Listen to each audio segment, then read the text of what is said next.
Sa iba pang balita, sinabi ngayon ng isang political analyst na politika ang dahilan ng pagtanggal kay Vice President Sara Duterte bilang miyembro ng National Security Council, habang itinuturing naman itong kawalan ng pagkilala at pagrespeto ang ginawa ring pag-alis sa NSC ng mga dating pangulo ng bansa. Narito ang balita ni Grace Morales.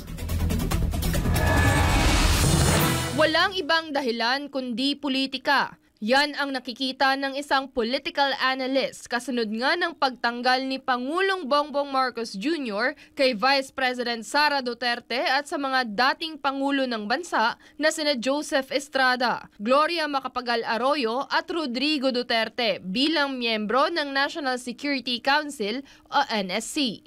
Sa aking palagay, I think it reeks more of political weight more than anything else, more than the administrative or more than the governance aspect.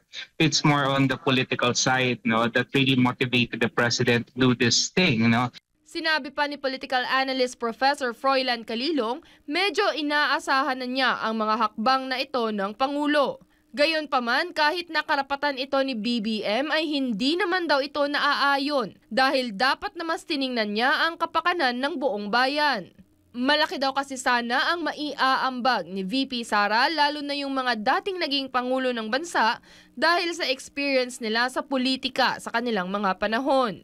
They were in the wealth of experiences, expertise, technical know-how, lahat ito dapat talaga na ikukonsidera because hindi ito simpleng bagay lamang at ang mga decision na ginagawa rito really affects the entire country.